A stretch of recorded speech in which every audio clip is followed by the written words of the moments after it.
Hi everyone, hope you're all doing well. My name is Maimuna. Welcome to my Ramadan series.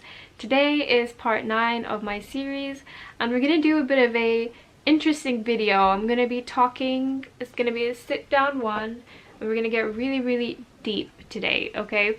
And we're going to talk about marriage. Common marriage difficulties, including my own, and how to prevent the likelihood of divorce by using psychology. Now let's assess our situation. The first question that's on most people's mind before lockdown started, and even now during lockdown, is how is being in quarantine going to affect some people's marriages? How is being in quarantine going to affect my marriage? A top lawyer has claimed that social isolation is very likely to increase divorce rates. And this claim is backed by the fact that divorce rates tend to be higher during Christmas and holiday seasons when families spend more time together. For some, quarantine is a great opportunity to spend some much needed time with your family and loved ones, and for others, it may force underlying issues to rise to the surface. So basically, the cracks in some people's marriages are gonna start showing. So, what causes divorce? Now, I would love to use like sciencey language and get my hands real deep into the sticky stuff, but today we don't have time for that. So, I'm gonna keep it really simple. People divorce because they've had enough. Okay?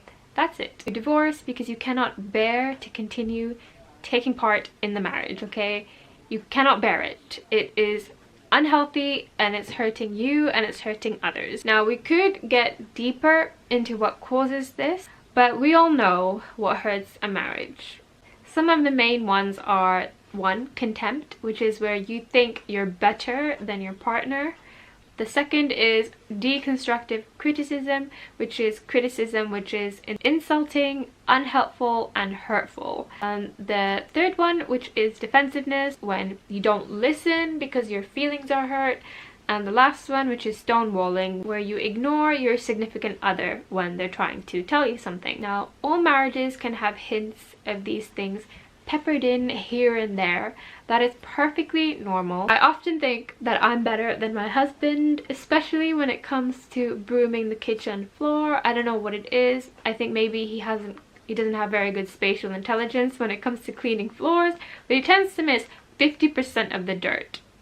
Having thoughts like these every now and then is fine. And it's normal, but it can become an issue when other factors come into play. A psychologist called Dr. John Gottmans predicted with 94% accuracy if a marriage was going to last longer than 5 years or if it was going to fail before then. And he did this based on how couples interact with each other. Now, according to him, here are 3 things that show whether a marriage is doomed or not. The first one is called harsh startup. Did the marriage start on a bad foot? If it did, it might end on one. Statistically, you can tell how well something is going to go based on how it starts. The second one is flooding. What is flooding? If you've never experienced flooding, then congratulations, you are in a healthy marriage. This is if you're married, okay? But basically, flooding is when your partner's behaviors is so shocking that it shocks you. Like, it physically shocks you. It sends your heartbeat going up to like 168 beats per minute for some people at max.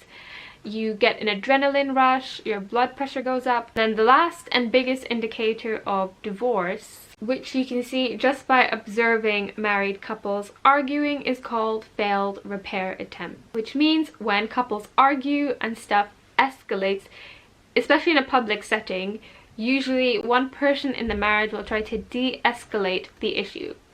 Now, if the de-escalation isn't working, or if no one's de-escalating, then that is called a failed repair attempt. And that is a big indicator on whether a marriage will last longer than 5 years or not. Let's say your marriage is unhealthy, okay? How do you make it healthier? Relationship patterns are difficult to break or change. Unfortunately, if you have a certain pattern with your significant other on how you function and how your relationship is, changing that can be really difficult, but you can make small, healthy changes to improve it. First thing you can try and do is you can try and introduce the concept of the 5-to-1 golden ratio of a healthy marriage.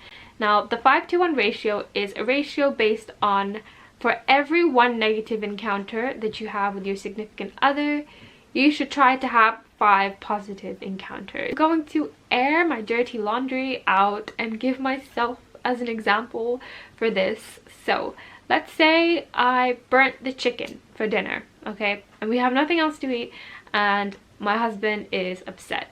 He's eaten burnt chicken, so he's complaining about it the whole time. He's criticizing the chicken, he's criticizing me. I feel like I'm not a good cook. Later on, I make him a cup of tea, okay, and I give him like his favorite dessert, and then he feels bad and he apologizes to me, and then he starts making jokes about my cooking, which make me laugh, okay, and then I clip his fingernails, and then we watch a movie together. From that example, you can see that one bad encounter that we had 5 positive ones after that. So those 5 positive encounters balance the 1 negative encounter. So this 5-to-1 is a good ratio for having a healthy marriage. So if you find that you and your husband are butting heads a lot, try to have more good encounters.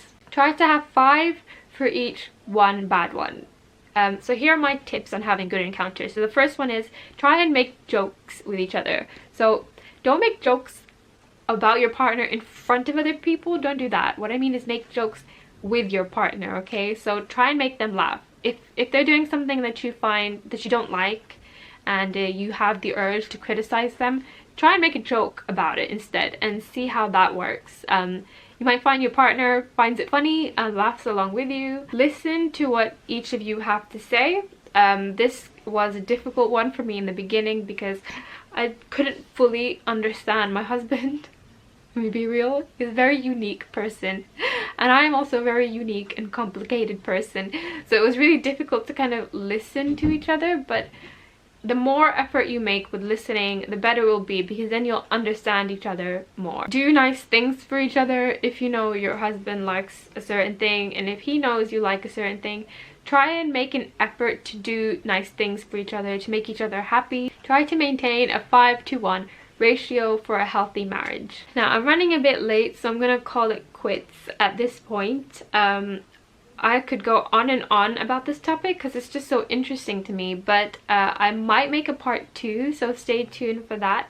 Thank you so much for watching. If you enjoyed this, please give it a thumbs up, leave me a comment, and subscribe to my channel, and I will see you again tomorrow for my next video.